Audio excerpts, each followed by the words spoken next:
Virat Kohli T20 से बोल दिया भैया गुड बाय। तो विराट कोहली के लिए पूरा वर्ल्ड कप खराब रहा इस बार, लेकिन T20 टीम में डू यू थिंक कि सही टाइमिंग उन्होंने सही रखी अपनी कि भैया ठीक है। अब आपको लगता है कि सिलेक्टर ऐसा कॉल ले सकते थे, क्योंकि वर्ल्ड कप से पहले ऐसी बातें हो रही थी कि भैया टीम में लेके ना जाए, लेकिन रोहित ने पुश किया कि भैया लेके जाओ, ऐसी बातें आ रही थी। तो आपको लगता है कि विराट कोहली का सही टाइम था T20 से बोलने का? और आपने रोहित शर्मा का नाम लिया जो कि आपके अंडर भी खिले मुंबई में, और आप रोहित शर्मा की भाई पूरा अप्रोच देखिए 2023 50 ओवर वर्ल्ड कप से और 22 में जैसे हारे थे। तो यार सब लोग रोहित शर्मा की ऑब्वियसली तारीफ कर रहे हैं, डिजर्विंग तारीफ कर रहे हैं, लेकिन आपके हिसाब से कहते नहीं है कि डिफाइनिंग परफॉर्मेंसेस होते हैं पिछले 2 सालों में, तो रोहित शर्मा का कंट्रीब्यूशन कितना मैसिव है अपने इंडियन क्रिकेट के लिए राइट नाउ? जो अप्रोच बदल दी उसने, बिल्कुल लगता है आपको अप्रोच बिल्कुल बदल दी है कि 50 के लिए मत खेलो भाई, 100 के लिए मत खेलो? क्या अप्रोच है ये? बिल्कुल बिल्कुल। आई थिंक माइलस्टोन्स की जगह है, ऐसा नहीं मैं कहूँगा कि माइलस्टोन्स की जगह नहीं है, but not at the cost of the game, not at the cost of the team. तो उन्होंने लीड फ्रॉम द फ्रंट किया। आई जस्ट फील कि जिस तरह से 50 ओवर में आके उन्होंने अपना जिस तरह से बल्लेबाजी की, he could have easily gone and played for himself, got Right. hundreds for himself. Absolutely. But he changed himself. उन्होंने खुद करके दिखाया। तो जब आपका कप्तान उस तरह से खेलता है, then it makes a massive difference. क्योंकि आप you are talking the walking the walk. बिल्कुल।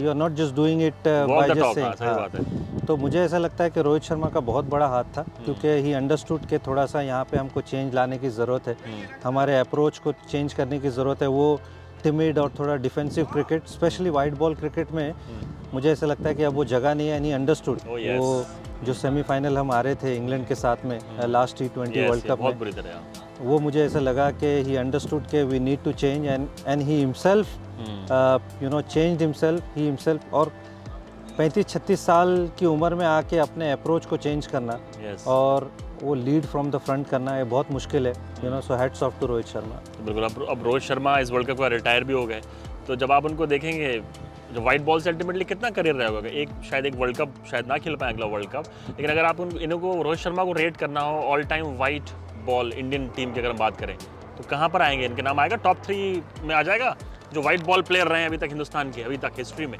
विदाउट अ डाउट मुझे ऐसा लगता है, इसमें कोई दो राय नहीं। Somebody who's got 3 double hundreds for India, 264, जो ऐसा लगता नहीं है कि भैया बहुत हाल चाल में टूटने वाला है।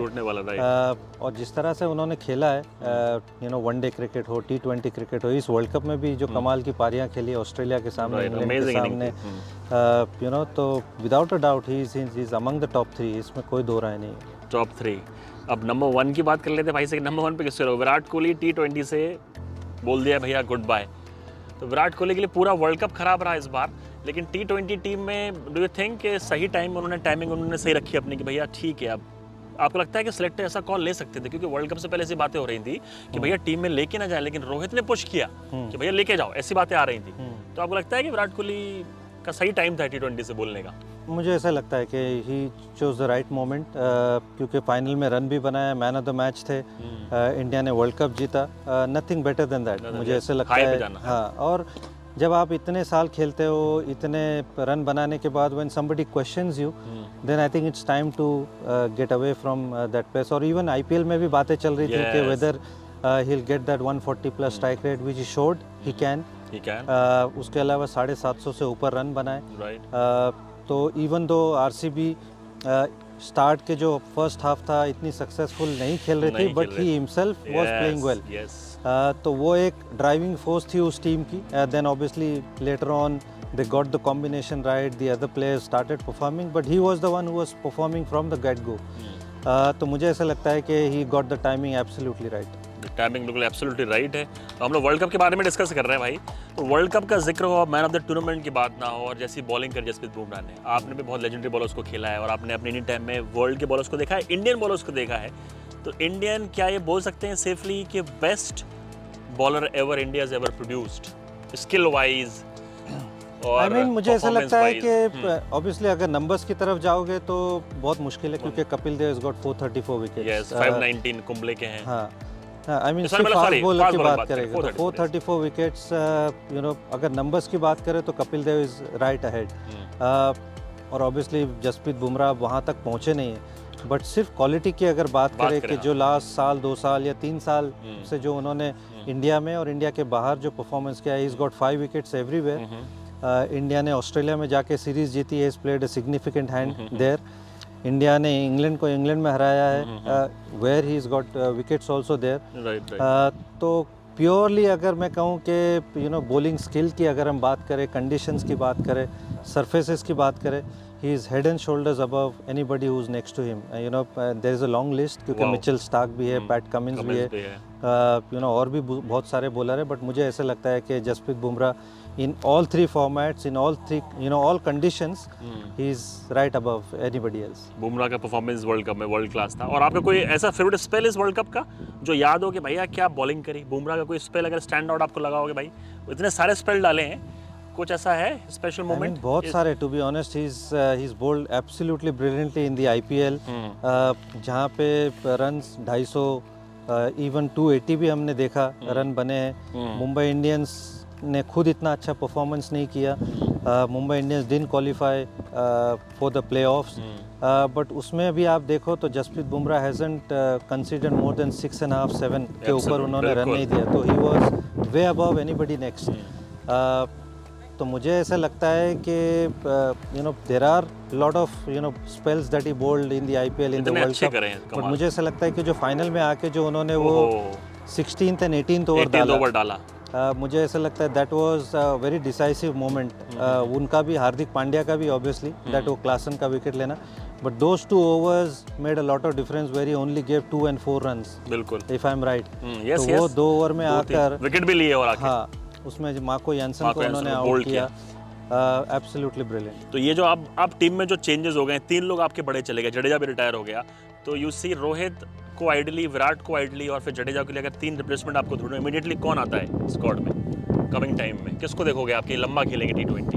बेस्ट सूटेड आपके हिसाब से कौन है T20 में, हमारे जो बेस्ट 11 बनाएंगे कमिंग डेज में इन तीनों में? टू बी ऑनेस्ट, बहुत सारे नाम्स है अगर मैं कहूँ तो। Abhishek Sharma has done really well as an opener. Riyan Parag, somebody who's played really well in the IPL, ठीक है, यंग है, एंथुजियास्टिक है ना, और ये गेम भी यूथ का है, and because they have got IPL experience, I think they are the ones, probably Tilak Verma है without a doubt, I probably यशस्वी जायसवाल बाहर बैठे हुए थे। इनसे ओपनिंग कराओगे अगर आप करंट, अगर आप स्क्वाड बनेगी नेक्स्ट, ओपनिंग कौन है आपके? ओपनर्स कौन है जो फ्यूचर ओपनर्स कौन है हमारे?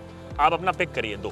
I mean again Shubman Gill बाहर बैठे हुए थे। शुभमन गिल मान लें, शुभमन गिल है, यशस्वी जायसवाल है, अभिषेक शर्मा है, ऋतुराज की बात ही नहीं कर रहा भाई कोई। ऋतुराज है, आई मीन ऋतुराज को आई एम सरप्राइज्ड कि ही इज नोवेयर, क्योंकि उनका इतना अच्छा आईपीएल गया था, फिर भी नहीं तो लिया। आपके पास you are spoiled for choices, to be honest. Riyan Parag है, एक मैंने आपको बात की, तिलक वर्मा है जी, रिंकू सिंह बाहर बैठे हुए थे। तो India has got talent in abundance. हाँ, तो आप किसी को भी पिक करो and I am sure they will get the job done for you. I think हम लोगों ने ऑलमोस्ट सारी बातें कर ली। और biggest flops of the world cup क्या रहा है इस पूरे वर्ल्ड कप में, वो बात भाई से कर लेते हैं कि भाई इस वर्ल्ड कप में आप नोटिस करिए अफगानिस्तान का परफॉर्मेंस देखिए कहाँ जा रही है। तो क्या सेफली ये बोल सकते हैं कि Asia, South Asia, in fact Asia की second best team after India बोल सकते हैं इनको अभी करंट समय में? जैसे पाकिस्तान स्ट्रगल कर रहा है, श्रीलंका स्ट्रगल कर रहा है, बांग्लादेश, क्या अफगानिस्तान बोल दें इंडिया के बाद बेस्ट टीम है एशिया के राइट नाउ? मुझे ऐसा लगता है कि 2 अगर हम आईसीसी इवेंट्स को उठाएं, 50 ओवर और T20 world cup, without a doubt Afghanistan has improved considerably, क्योंकि वर्ल्ड कप में भी उन्होंने कमाल का परफॉर्मेंस किया। अगर वो शुरू में बांग्लादेश के सामने पहला वाला मैच नहीं हारते राइट, तो मुझे ऐसा लगता है कि वो सेमीफाइनल खेलते। और उसके अलावा वो मैक्सवेल की जो इनिंग थी, अगर वो नहीं होती तो you could have seen them play the semifinal, world cup semifinal. इस T20 वर्ल्ड कप में तो उन्होंने खेला ही, जिस तरह से न्यूजीलैंड को हराया, उसके बाद में ऑस्ट्रेलिया को हराया, तो they are putting consistent performances. And like you said rightly कि जो दूसरी टीम है Sri Lanka has disappointed in T20 and 50 over. Pakistan has gone below the belt, बहुत लास्ट काफ़ी टाइम से they have lost to Ireland, they lost to USA, they lost to Zimbabwe, तो their performance has definitely gone down. तो मुझे ऐसा लगता है without a doubt India के बाद अगर कोई एशिया में अगर अच्छी टीम है तो प्रॉब्ली अफगानिस्तान है। अफगानिस्तान पे भाई ने टिक मार्क कर दिया। और बहुत लोग पाकिस्तान से जो फॉलो करते हैं मुझे, तो पाकिस्तान क्रिकेट को लेकर सभी लोग चिंतित थे। अभी हम लोग मिले भी थे यहाँ पर कुछ ब्रिटिश पाकिस्तानी से, वो तक बोलते हैं कि जो सिस्टम है वहाँ बड़ा ख़राब होता जा रहा है। लेकिन भाई एज एन आउटसाइडर, जैसे बाहर से जब आप इनका क्रिकेट देखते हैं और एज अ कप्तान देखते हैं बाबर आजम को, अभी मालूम नहीं क्या है, बट डू यू थिंक कि वो कप्तान है भी, लायक है लीडरशिप के बाबर? मुझे ऐसा लगता है कि they need a change, you know they've got things wrong in the selection area. मुझे ऐसा लगता है कि कुछ प्लेयर्स को होना चाहिए था, कुछ प्लेयर्स जो प्रॉब्ली प्लेइंग 11 में खेलना चाहिए था, they haven't done that. Obviously I am not the person to answer this. You know, tactically Babar Azam have made lot of mistakes. I feel the way they bat in the power play, or you know Rizwan and Babar Azam, उनका जो strike rate का issue है, you know obviously that needs to be sorted out. मुझे ऐसा लगता है कि Fakhar Zaman is the guy. उसको ओपनिंग करानी चाहिए थी। हाँ। They are the one you need to start the inning में। एक तो left right combination होता है, and he is a power pack player who's won the games for Pakistan. Usama Mir एक प्लेयर थे जो PSL में highest wicket taker, surprisingly he wasn't picked. Obviously again मैं वही बात कहूँगा कि I am not the person to talk. Obviously जो चीज़ें मैं देखता हूँ, कुछ मैचेस मैंने PSL के देखे हैं, but I think they need to sort this things out, क्योंकि Pakistan cricket obviously they have got you know very huge fan base around the world, and to see them perform like that, it's very very disappointing. और ये जो player अक्सर आपने देखा होगा retire होके जब आप दोबारा उनको वापस लाते हो, और जो बहुत बड़ा मसला है वहाँ पर, क्योंकि काफ़ी लोग मुझे कमेंट भी करते हैं कि इनको लेके नहीं आना चाहिए था। डू यू थिंक जो बंदा रिटायर हो गया और टीवी पे 6 महीने से टीम की बुराई कर रहा हो, सडनली आप उसको टीम में ले आते हो, ये दिखाता है जो बेचारे लाइन में लोग लगे हैं तो फर्स्ट क्लास वहाँ क्रिकेट खेल रहे हैं, डिपार्टमेंटल क्रिकेटर खेल रहे हैं, उनको आपने नज़रअंदाज कर दिया। कितना हद तक भाई ये सही है कि आप सडनली एयर ड्रॉप कर दो, 2 बंदों को ले आओ?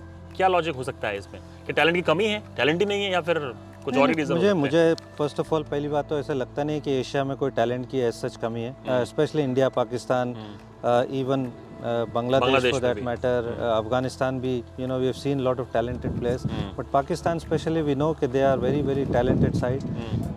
बट हाँ, आई मीन ये इशू तो है, क्योंकि once you have retired I think then you got to stay retired, क्योंकि आप ऐसे नहीं हो सकता है कि रिटायरमेंट से बार बार आप बाहर आ रहे हो, खेल रहे हो, and then you are using and abusing the system, तो obviously that is not something right. और इसके अलावा भी मुझे ऐसा लगता है कि जो लोग खेल रहे हैं, जो कंसिस्टेंटली परफॉर्म कर रहे हैं फर्स्ट क्लास क्रिकेट में, PSL में, they are not getting the opportunity, तो without a doubt you know they will feel hurt.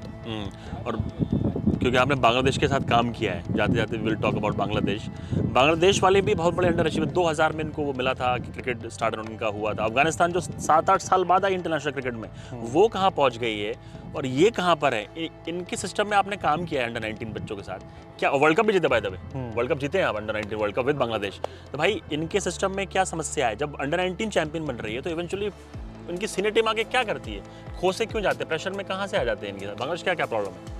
I think again consistency का इशू है। मुझे ऐसा लगता है कि वो ICC इवेंट्स में उस तरह की इनसे परफॉर्मेंसेस हुई नहीं है, and they will obviously you know feel that कि अब तक हम एक भी सेमीफाइनल नहीं खेले ICC इवेंट्स का, इतने साल 2000 से हम खेल रहे हैं, तो they need to obviously improve. You know they have got the players, उनके पास अच्छी फास्ट बॉलिंग है, स्पिन अटैक ऑब्वियसली उनका नोन है, एक्सपीरियंस प्लेयर्स भी हैं काफ़ी, बट जो परफॉर्मेंसेस आपको चाहिए वो क्रूशल स्टेज में, मुझे ऐसा लगता है कि वो कंसिस्टेंटली आपको परफॉर्मेंसेस मिलती नहीं है। तो यू नो आप बड़े इवेंट में आके अगर आपके जो टॉप प्लेयर्स हैं, if they are not consistent, if they are not performing, then obviously you are going to get the result that Bangladesh has got. तो आई थिंक उनको वो थोड़ा सा यू नो कहीं ना कहीं वो सोल सर्चिंग करना है कि भैया ये ICC इवेंट्स में they need to stand up and show के they are a nation to look at. क्योंकि अफगानिस्तान के पास कोई सिस्टम भी नहीं, फिर भी वो लगातार ऐसा खेल रहे हैं, में कुछ ना कुछ तो एटीट्यूड में डिफरेंस होगा ना भाई प्लेयर में, कि प्लेयर्स के एटीट्यूड कैसे होते हैं। तो भाई जाते जाते भाई लंदन में हम लोग बैठे हैं वसीम भाई के साथ। वसीम भाई, आप ने फर्स्ट क्लास स्ट्रक्चर जितना क्लोजली देखा है इंडिया का, आपने लंदन में लगभग कब से आ रहे हैं, इंटरनेशनली आ रहे हैं, और वैसे भी आपने लगातार स्ट्रक्चर देखा है यहाँ का, आपने सारे स्ट्रक्चर देख लिए हैं। इंडिया का स्ट्रक्चर, क्योंकि हम लोग इंग्लैंड में देख रहे हैं कैसे लोग क्रिकेट खेलते हैं, अभी क्लब का पीछे मैच चल रहा है, कितने इन्वॉल्व रहते हैं, पेरेंट्स भी आते हैं देखने लगातार। इंडियन जो स्ट्रक्चर है हमारा, क्या हम लोग अब का स्ट्रक्चर वर्ल्ड का बेस्ट बोलेंगे कि अभी भी काउंटी जो क्रिकेट चलता है फर्स्ट क्लास इंग्लैंड में या फिर जो ऑस्ट्रेलिया में चलता है, हमारा स्ट्रक्चर जो ज़बरदस्त चैंपियंस प्रोड्यूस कर रहा है, कहाँ का स्ट्रक्चर अभी भी आपके हिसाब से इंडिया क्या ले सकता है अगर इंग्लैंड के स्ट्रक्चर से कुछ ले पाए? कुछ है लेने को? कुछ आपके साथ आपने ऑब्जर्व किया? और बहुत डिफिकल्ट है टू बी बोलना, क्योंकि इंग्लैंड बहुत यू नो कंपैरेटिवली बहुत छोटी कंट्री है, इंडिया बहुत बड़ी कंट्री है, मैसिव कंट्री है, बहुत सारे लोग हैं, हमारे पास 38 स्टेट्स हैं, बट आई थिंक हमारा जिस तरह से क्रिकेट चल रहा है, जिस तरह से हमने डिवाइड किया है, जिस तरह से हम रन कर रहे हैं, और ये रिज़ल्ट जैसे मैंने शुरू में कहा था कि हम तीनों फॉर्मेट का फाइनल खेलें, 50 over, world test championship, T20 world cup हमने जीता है। तो अगर हम रिजल्ट्स के हिसाब से बात करें तो वी कैन नॉट डाउट कि हमारा सिस्टम सबसे अच्छा है, क्योंकि we are producing the performance. बिल्कुल सही बात।